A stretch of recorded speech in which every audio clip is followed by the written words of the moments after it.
हारून रशीद एक बहुत बड़ा बादशाह गुजरा है जिसकी हुकूमत पूरी दुनिया पर थी। उसके जमाने में बहलोल नाम के एक बुजुर्ग थे। वो अल्लाह के बहुत बड़े वली थे, इसलिए हारून रशीद उनका बहुत एहतराम किया करता था। हारून रशीद की बीवी जिनका नाम जुबैदा था, वो बहुत ही नेक औरत थी। जुबैदा ने अपने महल में ऐसी 1000 नौकरानियां रखी हुई थी जो कुरान की हाफिजा थी और कुरान शरीफ की तिलावत के लिए उन सब की ड्यूटी अलग अलग शिफ्टों में लगी हुई थी, जिसका नतीजा ये होता था कि महल में 24 घंटे कुरान शरीफ की तिलावत होती रहती और उसका महल कुरान का गुलशन लगता था। एक दिन की बात है कि हारून रशीद अपनी बीवी जुबैदा के साथ दरिया के किनारे टहल रहे थे कि एक जगह बुजुर्ग दाना बहलोल को बैठे हुए देखा। देखते ही हारून रशीद ने सलाम किया तो दाना बहलोल ने जवाब दिया, वालेकुम अस्सलाम। बहलोल उस वक्त मिट्टी का धरोंदा बना रहे थे तो हारून रशीद ने पूछा, क्या कर रहे हो बहलोल? हजरत बहलोल ने जवाब दिया, जन्नत में घर बना रहा हूँ। हारून रशीद ने पूछा, किसके लिए बना रहे हो?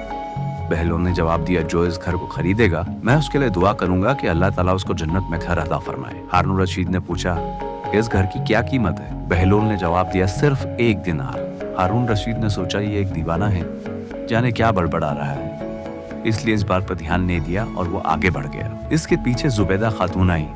उन्होंने भी सलाम करके यही सवाल पूछे कि आप क्या कर रहे हो, किसके लिए घर बना रहे हो?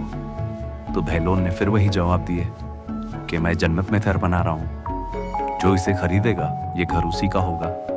कीमत पूछने पर बहलोल ने 1 दिनार बताई तो जुबैदा ने 1 दिनार देकर था कि आप मेरे लिए दुआ करना कि अल्लाह ताला मेरे लिए जन्नत में घर बनाए, और फिर वो आगे बढ़ गई।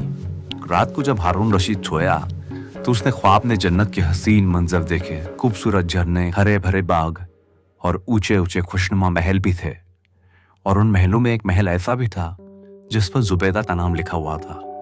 हारून रशीद ने सोचा कि मैं देखूं तो सही कि मेरी बीवी का घर कैसा है, लेकिन इससे पहले कि महल में दाखिल होता, महल के एक चौकीदार ने उसे रोक लिया।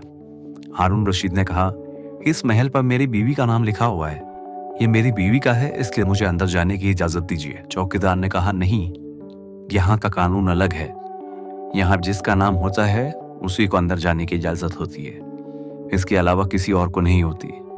जब चौकीदार ने हारून रशीद को पीछे धक्का दिया तो हारून रशीद की नींद खुल गई। जागने पर उसे यकीन हो गया कि बहलोल की दुआ जुबैदा के हक में कबूल हो गई है, और वो खुद पर अफसोस करने लगा कि मैं भी अपने लिए एक घर खरीद लेता तो कितना अच्छा होता। वो सारी रात इसी अफसोस में करवटें बदलता रहा। सुबह आँख खुली तो उसने सोचा कि आज जरूर मैं दरिया के किनारे जाऊंगा और बहलोल से दुआ करवा के अपने लिए जन्नत में एक मकान जरूर खरीदूंगा।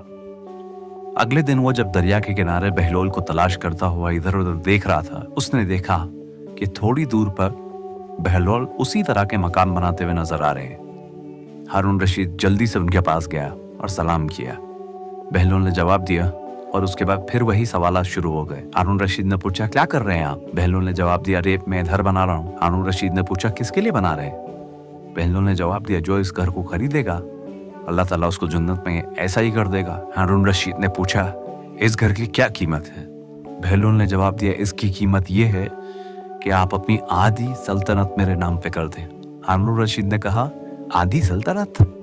कल तो आप 1 दिनार में बेच रहे थे। बहलोल ने कहा, बादशाह सलामत, कल बिन देखे मामला था और आज देखा हुआ मामला है।